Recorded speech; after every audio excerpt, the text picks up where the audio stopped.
Alors bonsoir, on va commencer à... On a une étude un peu longue. Enfin, nous avons deux parachiotes, Matot et Massé, qui finissent le livre de Bamidbar. Et ce sont deux parachiotes qui sont longues. Et déjà qu'en avoir deux, c'est déjà embêtant. Donc, j'ai choisi de vous parler d'une troisième, de Pinchas. Je plaisante à peine. En fait, vous allez voir pourquoi. Parce que j'ai aussi ramené les sujets de la paracha de Pinchas. En fait, voici nos deux parachiotes, la paracha de Matot et la paracha de Massé. De quoi parle-t-on? Parachat Matot. On va prendre en revue tous les sujets de ces deux parachiotes. Au niveau des chapitres, disons que chaque sujet a un chapitre. C'est assez clair. Premier sujet, c'est ce qu'on appelle les Nedarim, à savoir les vœux. De quoi s'agit-il? Voilà, on va voir déjà le premier pasouk. Vaidaber Moshe el Raché Hamatot. Livnei Israël les morts. Qu'est-ce que ça veut dire le mot matot? Matot, ce sont les tribus. Mais d'habitude, on parle des tribus en tant que shvatim, shevet. Maté, c'est beaucoup plus rare. On parle de matot dans le sens d'un groupe qui peut être dirigé, en fait. Hein?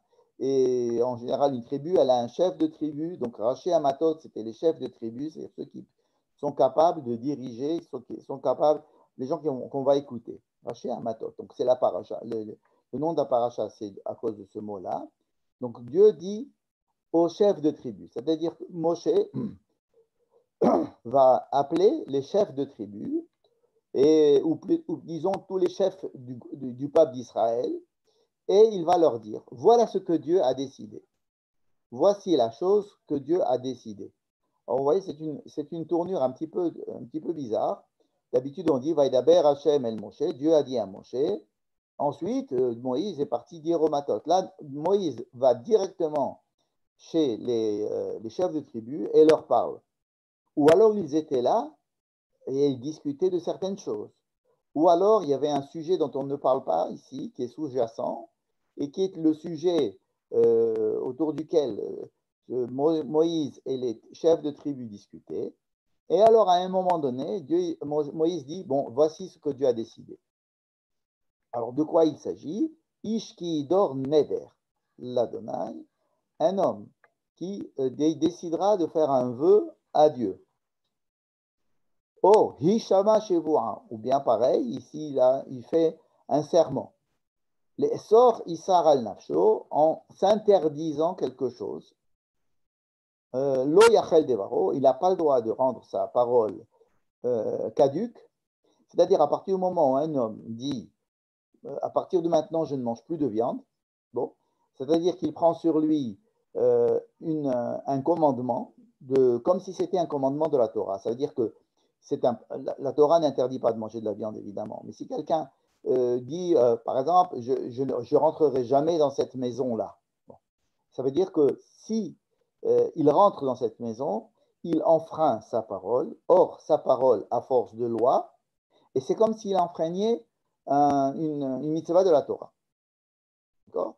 Ce qui sortira de sa bouche fera donc foi, et donc il sera obligé de le faire.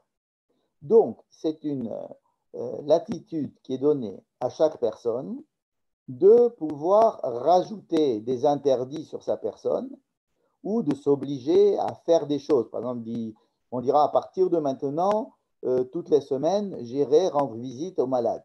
Bon, eh bien alors à partir de maintenant, il est obligé d'aller rendre visite à des malades. Et si un jour il n'y va pas, ben c'est comme s'il avait transgressé une mitzvah de la Torah. Bon. Alors c'est un sujet, c'est le premier sujet de notre paracha, ce qu'on appelle les nedarim.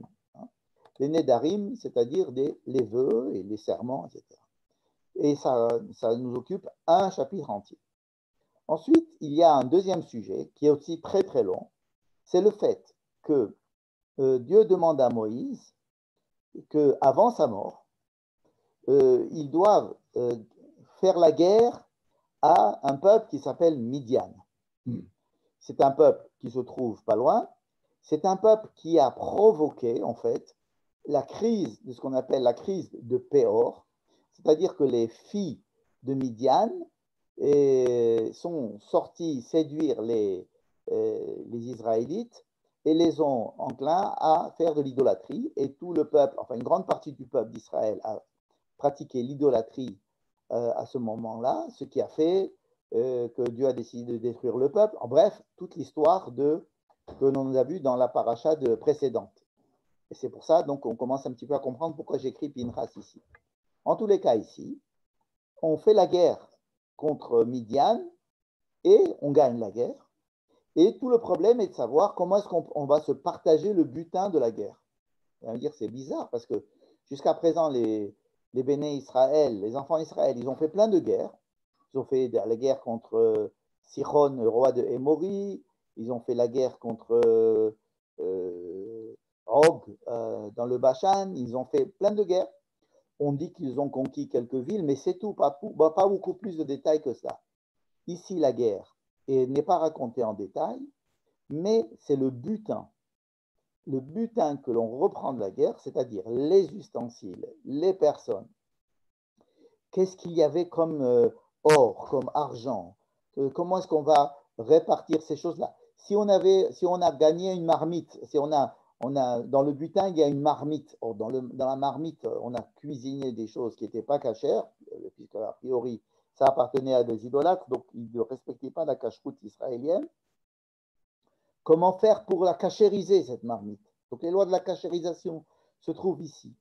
Et surtout, le partage du butin. Alors, il y a les militaires pourront prendre ce qu'ils veulent. Ensuite, il y a des choses qui sont qui sont données aux Lévis et d'autres choses qui sont volontairement apportées pour le service du temple et qui seront donc coulées en argent, en or et en bronze pour être gardées au temple en signe de don. C'est un don en fait que les gens amènent en plus pour remercier Dieu, par exemple, qu'il n'y ait pas eu de mort. Il n'y a pas eu de mort dans cette guerre. Et donc la guerre est vraiment racontée en long, en large et en travers, surtout au niveau du partage du butin. Ça, c'est le deuxième sujet. Le troisième sujet, c'est qu'on va discuter comme on discute de la partition du pays, on en a déjà parlé la semaine dernière, et que nous avons conquis maintenant pratiquement toute la partie est à l'est du Jourdain, tout ce qu'on appelle la Jordanie aujourd'hui a été conquise. Elle a été conquise d'ailleurs avant d'avoir conquis la partie ouest du Jourdain. Et donc il y a deux tribus, Gad et Réhouven, qui vont venir demander la permission de s'installer dans ces territoires. Il n'était pas prévu qu'on ait ces territoires. Ces territoires-là ont été conquis parce que ces peuples-là ne nous ont pas laissé passer tranquillement. C'est eux qui ont créé ces guerres contre Israël et Israël les a gagnées. Donc ils se disent, bon, ces terres-là nous conviennent. Elles conviennent au fait qu'il y a beaucoup de pâturage. Nous avons aussi beaucoup de bétail. Ça nous convient tout à fait.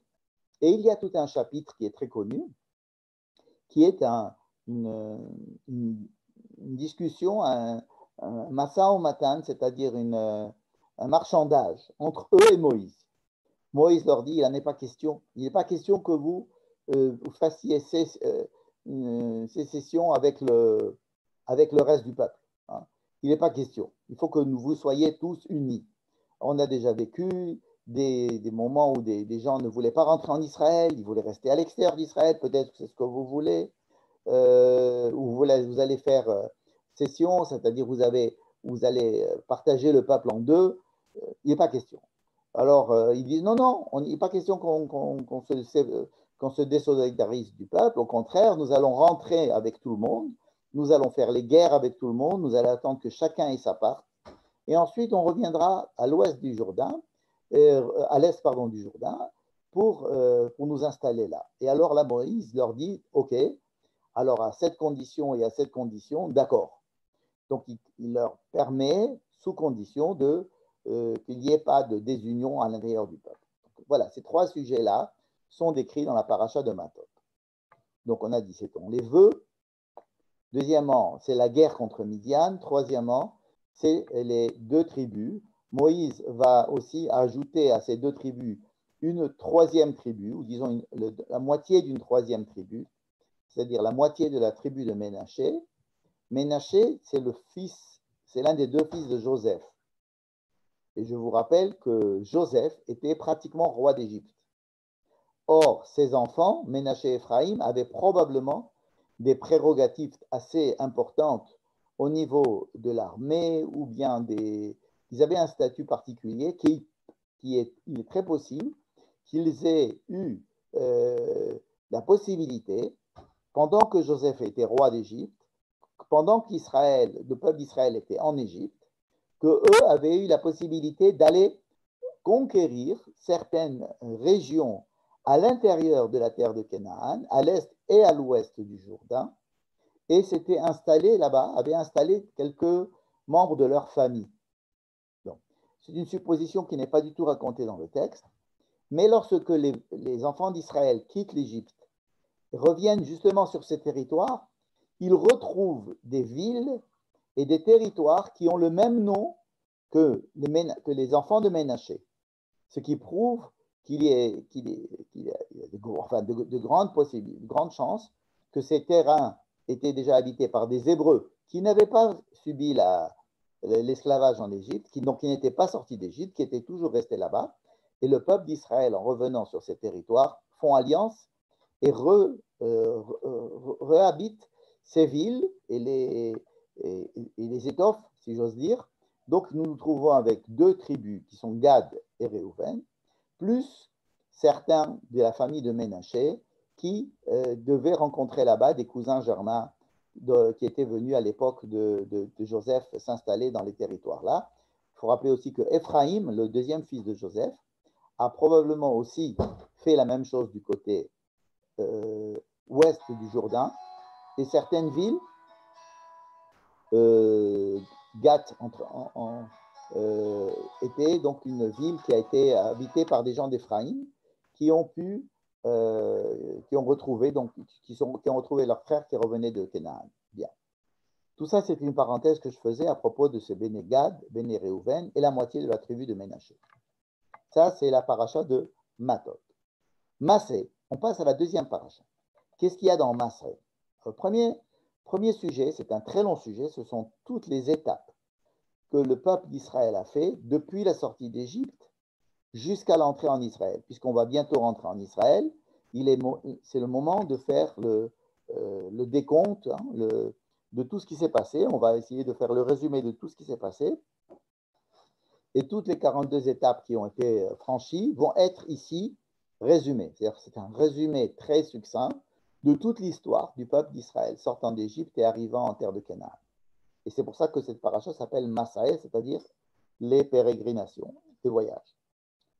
Deuxième sujet, Dieu dit, voici les frontières de la terre de Canaan qui vous sont attribuées. Ces frontières-là sont délimitées par certaines villes, par la mer à l'ouest, par le Jourdain à l'est. Oui, le Jourdain est la limite de l'est à l'est. Et donc, au nord, c'est un petit peu au sud du Liban, et au sud, c'est pas dans le Negev, mais c'est avant le Negev. Ensuite, nous avons, Dieu dit, voilà, vous allez nommer des gens qui vont vous aider à conquérir la terre d'Israël, et voici comment vous allez conquérir la terre d'Israël. Donc, on va nommer des gens qui vont être avec Moïse et Elazar pour déterminer comment est-ce qu'on va conquérir la terre et se la partager. Ensuite, il y a aussi un autre sujet qui est que les Lévi'im, alors la tribu de Lévi est une tribu très intéressante puisqu'elle n'a pas du tout les Lévis n'ont pas de part en Israël, c'est-à-dire que la terre va être partagée en 12 et les Lévis, qui est la 13e tribu, n'aura pas de part. Alors, où ils vont habiter les Lévis? Ils auront des villes. Hein. Ils auront des villes avec aussi des terrains pour leur bétail, pour avoir de la subsistance. Donc, ils ont des villes, ils n'ont pas de territoire. Et ces villes sont éparpillées un petit peu partout dans la terre d'Israël. Il faut se rappeler que l'une des fonctions de Lévi était d'être porteur de la loi. Il n'y avait pas à l'époque, la loi n'était pas écrite sur des rouleaux de parchemin et distribuée à chacun comme aujourd'hui. La loi était réservée à des gens qui savaient, qui l'avaient d'abord, qui possédaient ces rouleaux des textes, qui connaissaient leur signification, qui savaient la traduire, qui savaient lire, qui savaient écrire. Et c'était des enseignants, les Lévites. Ils étaient chargés d'enseigner la loi. Et donc, ils étaient pour cela éparpillés un petit peu dans tout le peuple avec des villes. Mais il y avait, en plus des villes de Lévi, il y avait 6 villes de refuge, 3 à l'est et 3 à l'ouest du Jourdain, dans lesquelles pouvaient ou devaient se réfugier des meurtriers par inadvertance. Et là, la Torah nous donne les lois d'une personne qui aurait tué une autre personne, soit par inadvertance, soit intentionnellement. Si une personne a tué, elle doit être obligatoirement amenée à un tribunal. Le tribunal doit faire son enquête et voir si la personne a tué délibérément, de façon consciente, en étant pleinement consciente et presque en ayant prémédité le meurtre, elle doit être mise à mort. Et ce sont les proches de la famille de la personne qui a été tuée qui sont invités à eux-mêmes mettre à mort la personne.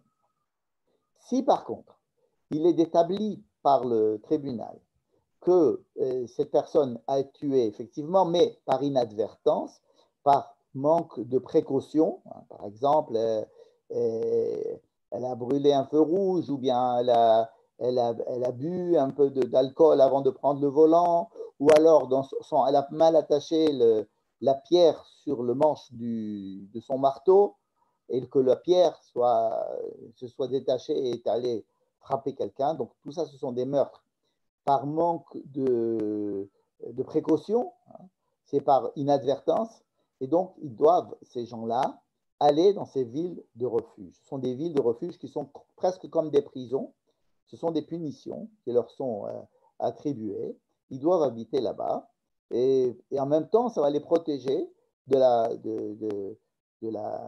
proches de la victime qui pourraient vouloir se venger.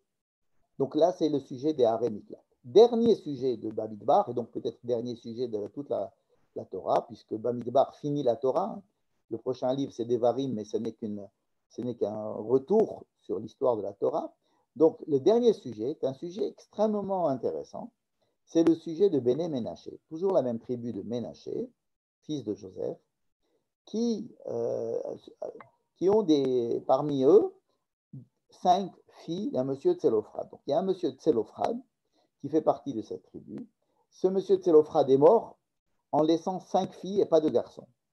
Or, nous avons vu dans le livre de Pinchas, dans la paracha de Pinchas la semaine dernière, que ces filles sont venues, les 5 filles de Tselophrad sont venues réclamer à Moïse en disant la loi n'est pas juste, la loi détermine l'héritage par lien par les enfants, c'est-à-dire qu'un père laisse sa terre à ses fils. Or, notre père n'a pas de fils, nous voulons nous hériter. Et donc, dans la paracha de Pinchas, Dieu avait dit, tout à fait, elles ont raison, on va changer la loi. À partir de maintenant, les filles pourront hériter lorsqu'il n'y a pas de père, il n'y a pas de frère. Mais ça pose un autre problème, ça. Si les filles héritent de la part de leur père, quand elles vont se marier avec des gens qui ne font pas partie de leur tribu, alors elles vont amener leur terrain qu'elles ont hérité de leur père. Le mari va amener son terrain qu'il a hérité de ses parents. Et nous aurons donc 2 terrains. Ces 2 terrains vont passer en héritage aux enfants, n'est-ce pas? Mais les enfants font partie de la tribu du père. Donc ces terrains qui étaient donc attribués à la tribu du père de la mère va se retrouver quitter ces territoires, vont quitter donc une tribu et vont aller à l'autre tribu. Ce qui fait que la tribu risque de perdre de ces territoires. La tribu de Ménaché donc s'inquiète beaucoup de cette nouvelle loi, de cet abondement qui a été fait, et eux-mêmes demandent un abondement à l'amendement. Ils veulent faire changer la loi une deuxième fois en disant que ces filles-là qui vont hériter du territoire, il faut qu'elles se marient avec des maris choisis dans la tribu de Ménaché pour que les territoires restent toujours dans la même tribu. Et là aussi, Dieu accorde, Dieu est d'accord et dit c'est tout à fait logique. Ok, votre demande de modifier la loi qui a déjà été modifiée est accordée. Et donc, on modifie une deuxième fois la loi. Et effectivement, les filles de Sélophrad, on nous raconte qu'elles ont trouvé des maris dans la tribu de Ménaché. Et donc, tout est bien qui finit bien. Et d'ailleurs, ça finit. C'est le dernier sujet. Ouais. Des sujets très différents qui ont l'air pas trop en relation les uns avec les autres. Et nous, comme d'habitude, cette année, nous allons essayer de voir quel est le lien entre tous ces sujets. Voilà. C'est ça le but de notre étude ce soir. Quel est le lien entre tous ces sujets? Alors, pour commencer à étudier cela, je vais poser une question. Ici, les questions, là, vous voyez, de la guerre contre Midian. C'est dans la paracha de Matot.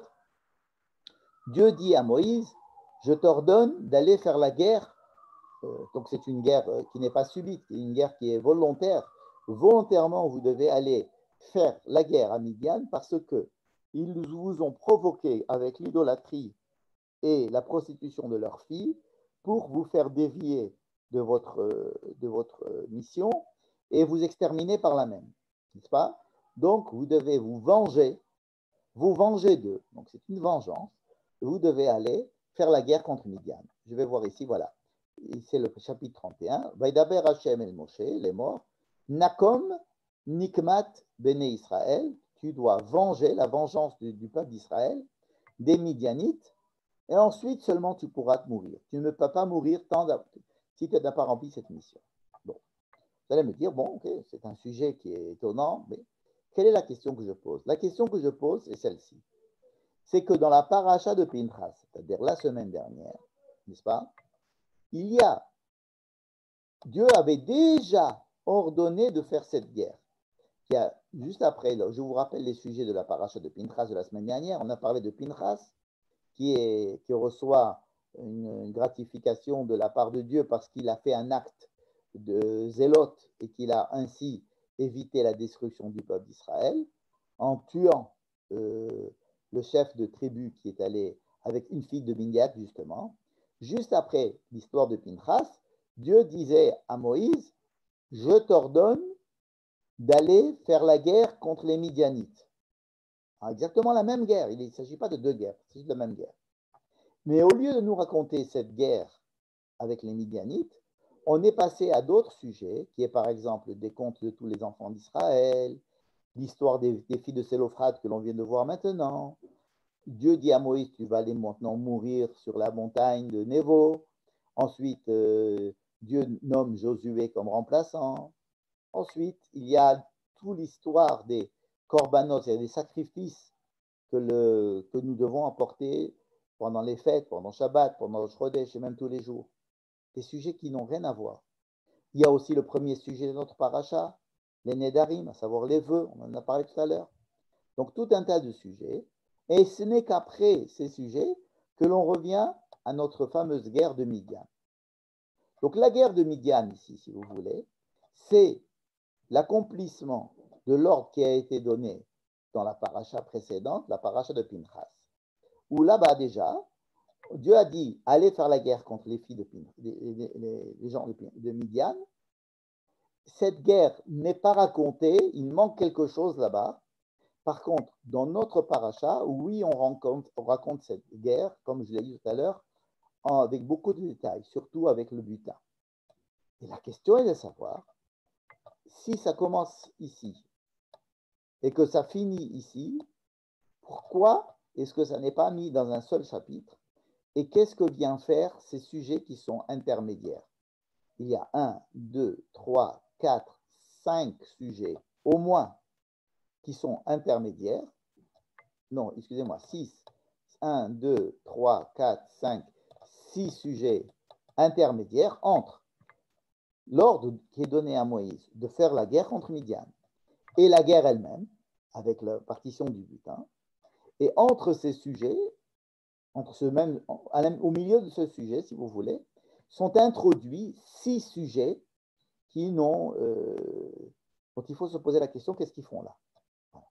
Donc ça, c'est la question que je pose. Et vous allez voir qu'il est possible qu'à travers cette question que je pose, nous puissions donner un sens à tout ce que nous avons dit, c'est-à-dire peut-être quelque chose qui va nous réunir tous nos sujets et nous donner le sens profond de ces histoires. Il est possible que ces histoires aient une valeur intrinsèque, que chacun raconte une histoire qui a son importance et ses enseignements, mais vous allez voir que nous allons donner une ligne de lecture de toutes ces histoires, différentes autant qu'elles sont, et traitant de sujets tellement divers, et on va voir qu'il y a un fil conducteur entre toutes ces choses-là.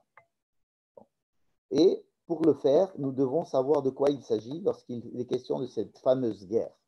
La guerre contre Midian. Qu'est-ce qui se passe? Pourquoi on doit faire la guerre contre Midian? Parce qu'il s'est passé quelque chose de grave.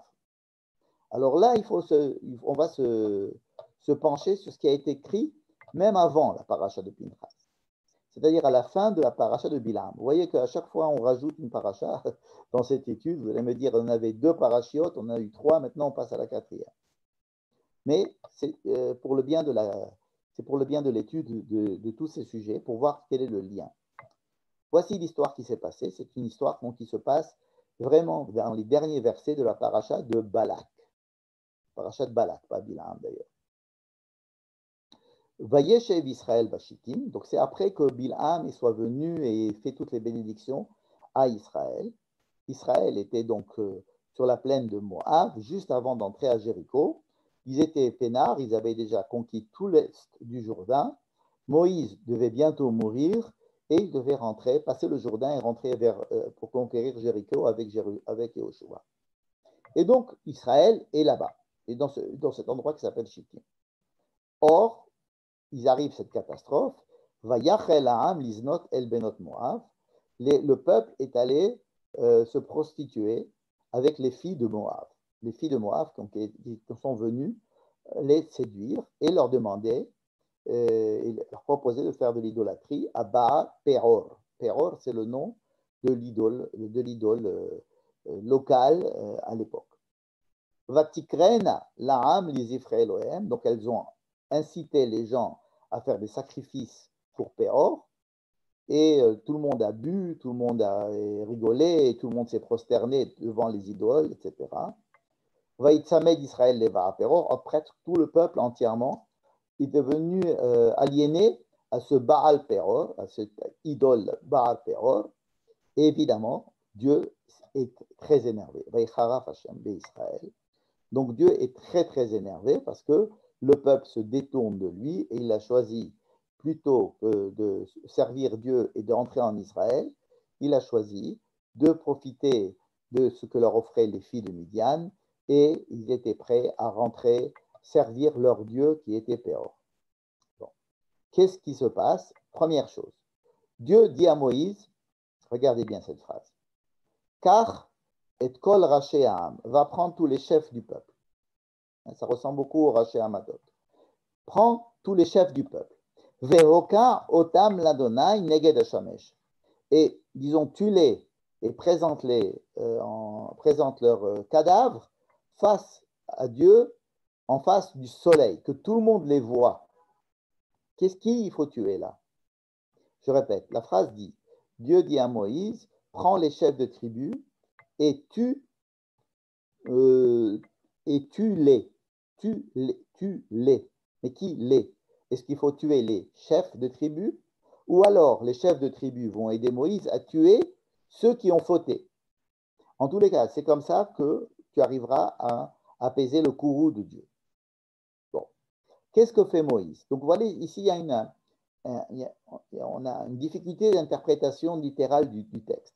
Est-ce que Dieu demande à Moïse de prendre les chefs de tribu pour tuer tout le monde, comme si les chefs de tribu allaient aider Moïse à remettre de l'ordre et à tuer les fauteurs, ou alors, deuxième possibilité, Dieu demande à Moïse de tuer les chefs de tribu. Tuer les chefs de tribu peut-être en tant que responsable, ou parce que peut-être eux étaient à la tête de ce genre de révolte, on ne sait pas. En tous les cas, la phrase reste ambiguë. On va voir les autres phrases, on va voir si elles vont nous aider. Vayomer Moshe el Shofte Israël. Dieu parle maintenant à tous les chefs d'Israël, mais disons les juges d'Israël. Hein, vous savez qu'il y a des sarés à la film, des sarés méhot, il y a toutes sortes de juges. Beaucoup de personnes ont des pouvoirs de direction dans le peuple. Donc Moïse va chez ces gens-là et leur dit, tuez tous les gens qui ont été fautifs avec Béar Péor. Donc là, Moïse, il a choisi d'interpréter la phrase de Dieu, pas comme tuer les chefs de tribu, mais au contraire d'aller chez les chefs de tribu et leur demander de l'aider à tuer tous les fauteurs de troubles. Ça nous rappelle un peu ce qui s'est passé avec la faute du veau d'or, où Moïse, en voyant le veau d'or, avait appelé tous les chefs de la tribu de Lévi, en fait tous les Lévis, et il leur avait dit, vous allez tuer tous les fauteurs de ceux qui ont fait le veau d'or.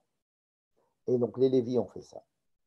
Et alors on se dit, bon, alors si Moshe a compris ça, c'est que ça doit être ça qu'il fallait comprendre. Hein.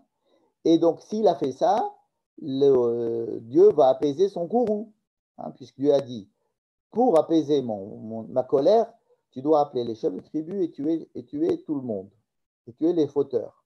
Ou alors, tu dois prendre des chefs de tribu et les tuer. Bon.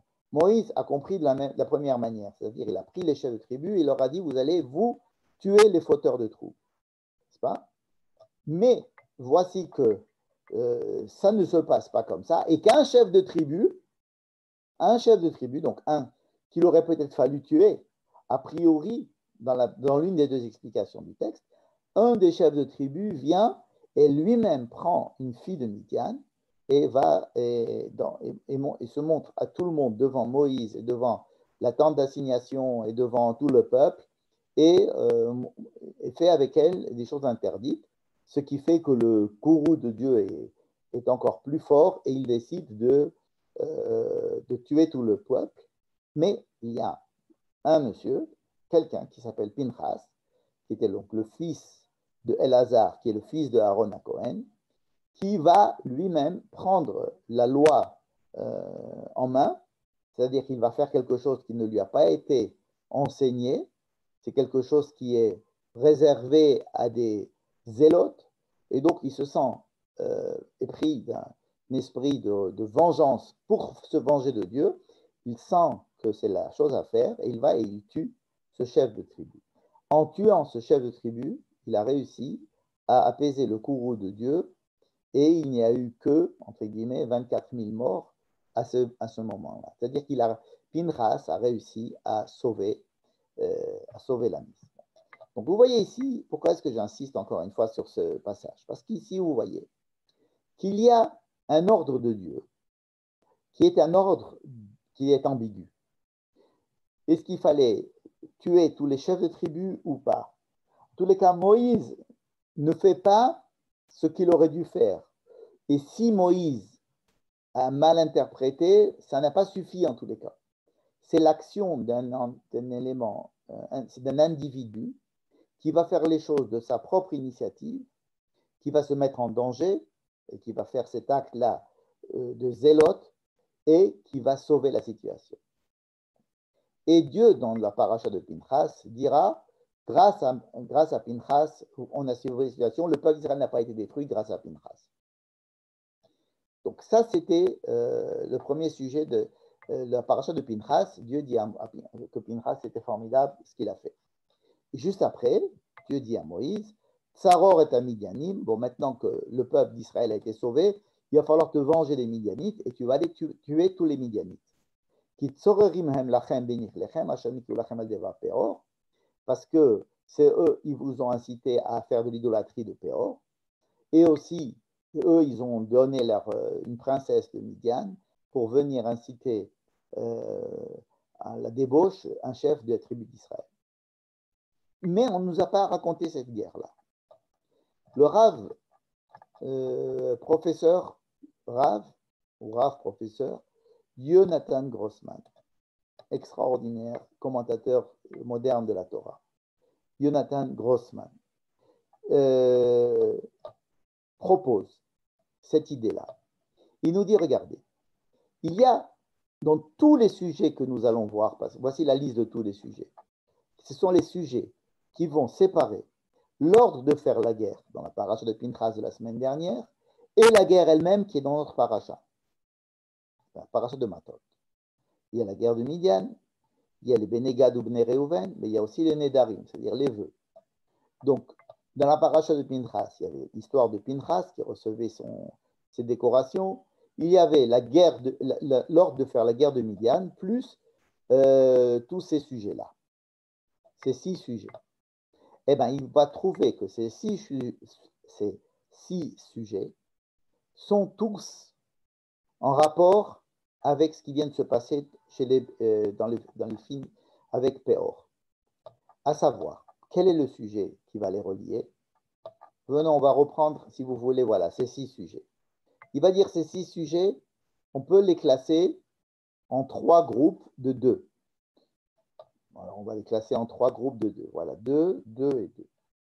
En fait, à chaque fois, il va être question de la difficile démarcation entre l'ordre divin qui est donné à tout le monde et qui vient donc d'en haut, évidemment, par définition, puisque Dieu qui donne l'ordre. La loi est donnée par en haut. Moïse ne fait que transmettre l'ordre de Dieu. Et de notre côté, l'initiative humaine. L'initiative humaine, c'est-à-dire comment est-ce que les hommes qui reçoivent cette loi vont avoir comme initiative ou comme idée, comme rejet ou comme acceptation, et même pour aller plus loin, et comment est-ce que Dieu va réagir vis-à-vis de cette initiative humaine. Voilà, il y a ces 3 sujets. Dieu donne un ordre en bleu. Le peuple ou des individus du peuple viennent proposer quelque chose de différent.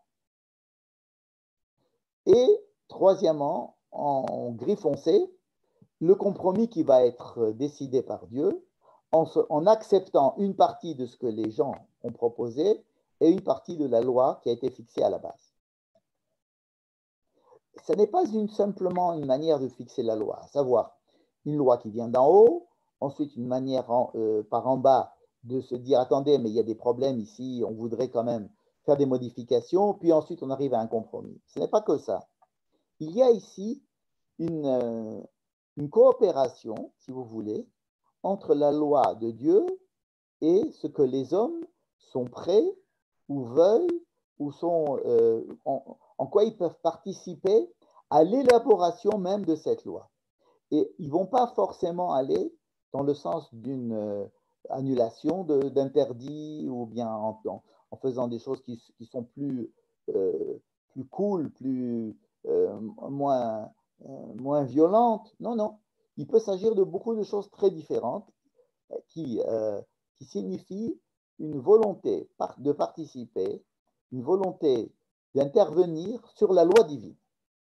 Et ensuite, il y a un compromis qui est fait en fonction de cela. C'est-à-dire que la loi divine n'est pas décrétée par en haut et un point c'est tout. Il y a au contraire un cadre qui est établi par en haut pour inviter les gens pour lesquels cette loi a été faite à participer, à dire ce qu'ils ont à dire, à être des partenaires vraiment actifs, et ensuite on essaie de trouver un compromis. C'est quelque chose qui est très très spécifique, si vous voulez, à la Torah, d'intégrer à l'intérieur de la loi même l'initiative humaine qui va rentrer à l'intérieur et en discussion avec l'initiative divine pour ensuite arriver à un compromis qui va à la fois garder le cadre général imposé par en haut, l'idée générale, l'idée maîtresse, plus et intégrer, si vous voulez, des choses qui viennent d'en bas. Alors vous allez me dire, ce sont des idées bien générales, comment est-ce que je vois ça dans le texte, dans ces sujets? Comment est-ce qu'on le voit dans le texte? Je ne vais pas le faire, bien que ce serait très passionnant, mais ça nous mènerait beaucoup trop longtemps dans la nuit. Ce que je vous propose, par contre, c'est d'essayer de voir un petit peu, de survoler un petit peu les sujets et en voyant de quoi il s'agit. Alors, regardons ces 6 sujets-là. Mifkad Bene Israël, Dieu dit, voici, nous allons compter le peuple d'Israël. C'était la semaine dernière. Nous allons compter Israël, donc voici, il y a des chefs de tribus, il y a des tribus, il y a des familles. Tout ça, c'est quelque chose qui est bien défini. De toute façon, on ne peut pas faire autrement. C'est un recensement, et donc c'est un recensement qui est dicté par le haut. Et selon ce recensement, nous allons partager le pays de telle manière à ce que, comme ci et comme ça. Or, deuxième sujet, des filles de Tselophrad. Remarquez, ça vient très souvent, la modification, l'intérêt de la participation humaine vient du côté féminin. Donc, les filles de Tselophrad viennent et disent, attendez, il y a un problème dans votre loi, les filles sont mises de côté par rapport aux garçons, etc.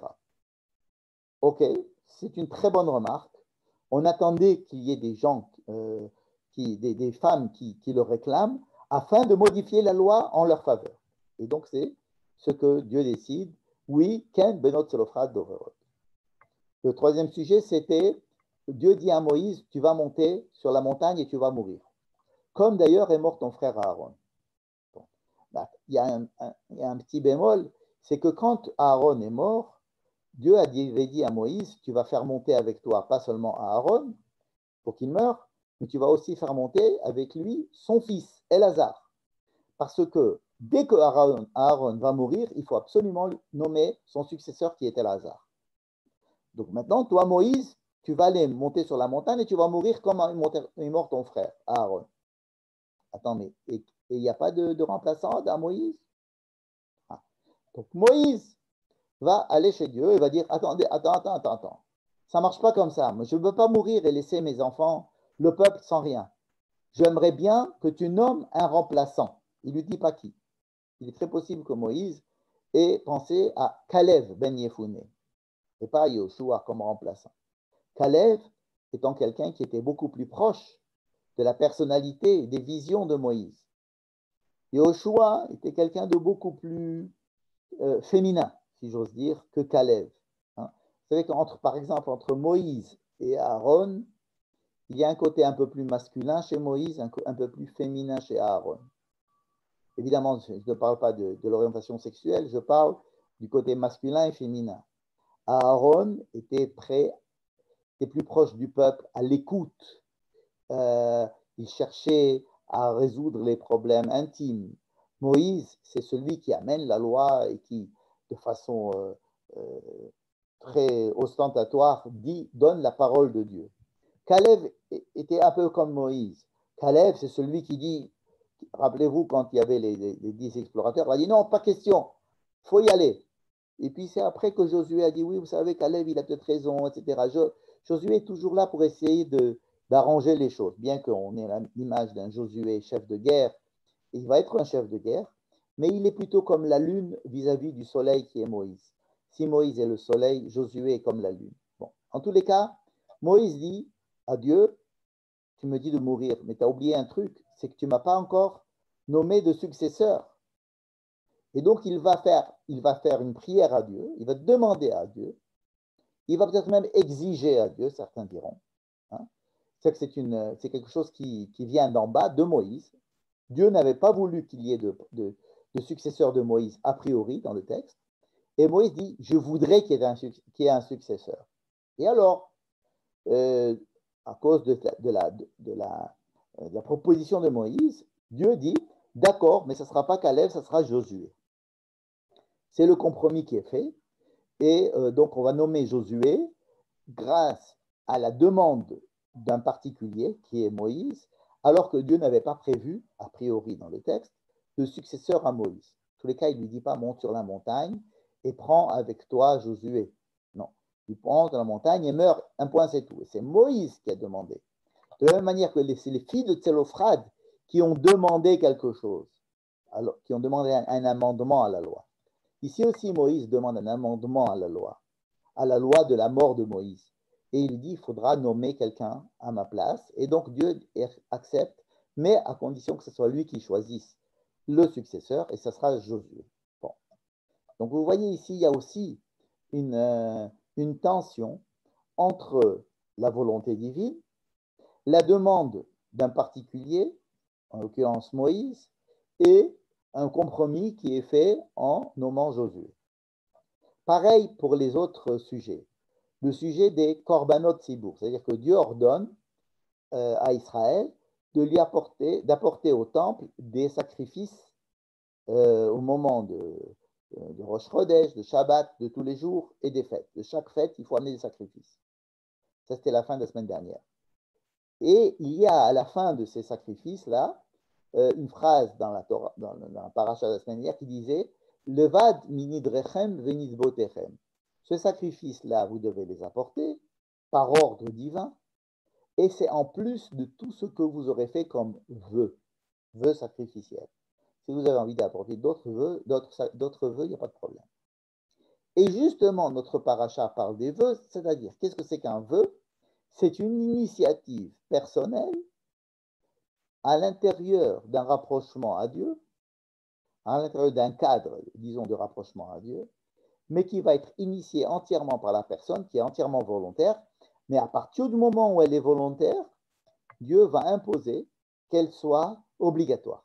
C'est-à-dire qu'à partir du moment où la personne a prononcé son vœu, a priori rien ne le poussait à le faire, c'était entièrement volontaire, mais à partir du moment où il a prononcé son vœu, alors son vœu devient obligatoire. Là aussi, nous avons ici à la fois un ordre divin de la manière dont le peuple doit se relier à Dieu, on en a parlé la semaine dernière, ensuite prise en compte de la possibilité que les chefs de tribu, par exemple, avaient réclamé ce genre de choses. Les chefs de tribu, peut-être aussi, voulaient qu'il y ait des participations volontaires en plus de ces choses imposées par en haut. Oui, les nédarim, les vœux sont acceptés, mais à condition qu'ils subissent quelques règles, des règles. Donc, vous voyez qu'il y a toujours ces trois éléments, ordre divin, participation d'individus ou de personnes qui voudraient modifier la loi, y apporter quelques modifications personnelles ou générales, et ensuite Dieu qui prend cela en compte, et à partir de cela, on arrive à avoir une loi qui prend en compte les deux, le côté rouge, le côté bleu, pardon, et le côté jaune, et donc j'ai appelé ça la Hasdara. Eh bien, on va trouver cet élément-là qui a été initié, si vous voulez, par la guerre de Péor. Hein. Tous ces éléments-là sont introduits à l'intérieur de la guerre de Péor. C'est-à-dire quoi? Qu'est-ce que c'est que la guerre de Péor? Péor, c'est-à-dire des gens, un peuple qui va venir soudoyer le peuple d'Israël, mais en le soudoyant, j'allais dire, par particulier, de particulier à particulier. C'est-à-dire que ce sont des femmes qui vont venir, qui vont essayer de séduire des hommes, et les hommes vont être séduits par les femmes, ensuite elles vont les amener à faire de l'idolâtrie, jusqu'à ce que les chefs de tribus participent à ce genre de choses, jusqu'à ce que tout le peuple entier soit pris dans cette glu qui a été initiée par des individus qui ont fauté. Et pour sortir de cet englument et de cette catastrophe nationale, il va y avoir un ordre général. Dieu dit à Moïse de tuer tous les chefs de tribu, ou alors que les chefs de tribu tuent tous les fautifs, ce qui va pas, soit ça ne va pas être fait, soit ça va pas être fait comme il faut, jusqu'à ce qu'il y ait une initiative personnelle, celle de Pinchas, qui va sauver la situation. Donc là, on voit que des fois, une faute personnelle peut entraîner la chute de tout un peuple. Et il se peut que pour éviter la chute d'un peuple, une initiative personnelle puisse sauver le peuple. Il y a ici un aller-retour vers l'importance que peut avoir le peuple vis-à-vis d'un individu et l'importance incroyable qu'un homme peut avoir par rapport à tout le peuple, même au niveau des lois qui sont faites au peuple. Oui, l'initiative privée est extrêmement mise en exergue ici, non seulement dans la possibilité de sauver le peuple, mais aussi de modifier la loi que Dieu donne en intervenant sur la manière dont la loi est exprimée et ses modalités pour arriver à ce que la loi soit plus adaptée à l'humain et que l'humain soit adapté à la loi. Parce que le but, c'est effectivement, la loi n'est pas faite pour être inscrite, elle est faite pour être appliquée et pour servir le peuple. Eh bien, ça va être ça, ces sujets qui sont mis au milieu de la guerre. Qu'est-ce que c'est que cette guerre-là? Pourquoi est-ce que c'est Moïse qui est responsable de cette guerre?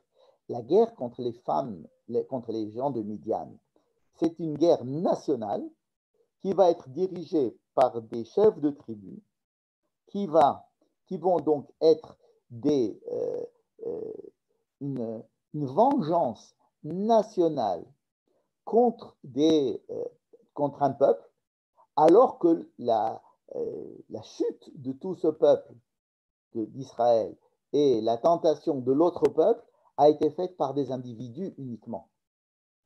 Donc